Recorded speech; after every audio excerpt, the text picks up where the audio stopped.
Hi, I'm Ashimolowo. Welcome to the Money Masterclass, where we teach you to make, manage, and multiply money.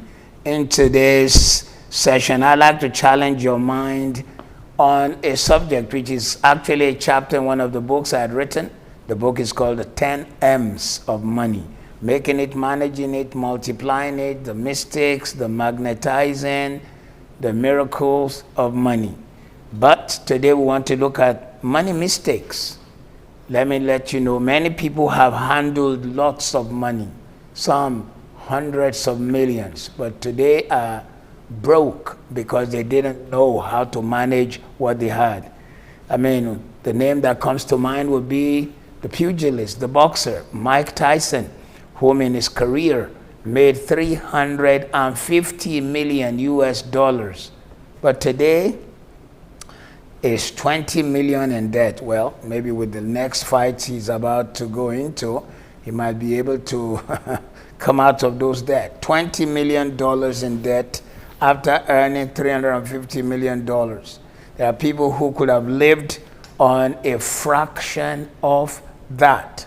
What led to such a thing? I would just tell you that primarily it comes from the fact that if you do not have the template of money making management and multiplying inside you, you will not be able to multiply money. That's why close to 80% of those who win the lottery tend to lose everything they've lost, because even though the money came, they did not have the system for managing it and multiplying it. So what are some of the money mistakes that people are likely to make? Let's start with what I just said now. Number one, not investing wisely. So here is a man whom 350 million US dollars came into his hands, and at some point was actually buying Rolls Royces that matched the suit he wore.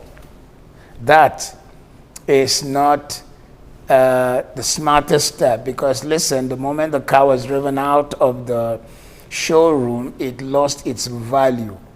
You could not return the car and get the exact amount you paid.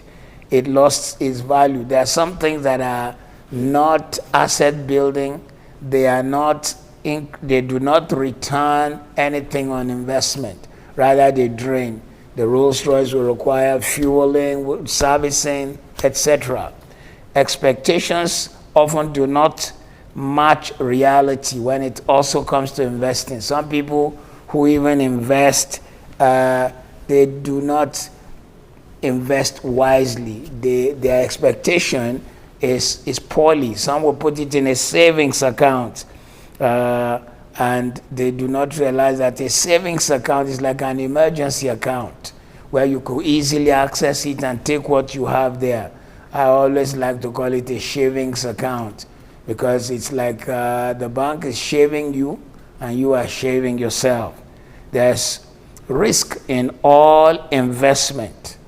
We are not saying take everything you have, throw into investment, but you've got to understand there's risk in all investment. However, how do I invest wisely? Do background check, make research, ask questions.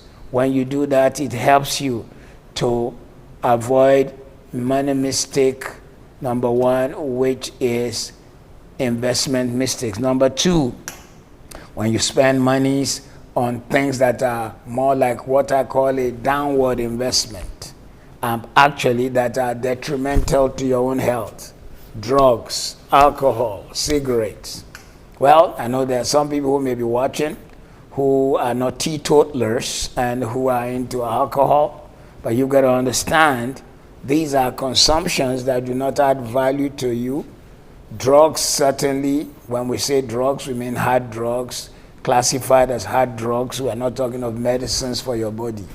Hard drugs are ways of wasting money. There have been people who have handled millions of pounds and dollars, and it had gone out of their hands because they formed a drug habit, and it totally destroyed them. What shall we say of cigarettes also?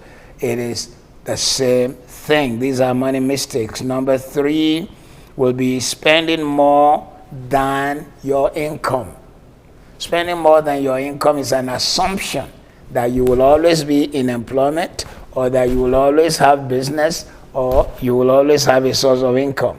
It is a life of risk. If you will take risk, why don't you take risk in investment and saving rather than taking risk on an expected income and spending it before it comes?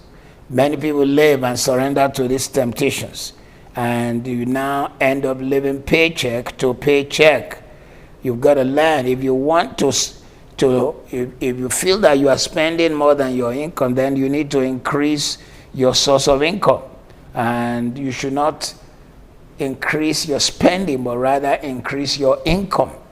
And when you increase your income, you are able to stay out of debt, and you are able to also save. There are various ways to save. You might do the 50, 30, 20. 50% on all your expenses, 30% on meeting bills, maybe your mortgage, paying for your house, and 20%, 10% out of the 20 left to God and 10 to yourself. In other words, you tithe to God, you tithe to yourself, you spend 30% taking care of investments like a mortgage, and then 50% on daily expenses. But there are people who have even more income than that. You can adjust the figures as it goes.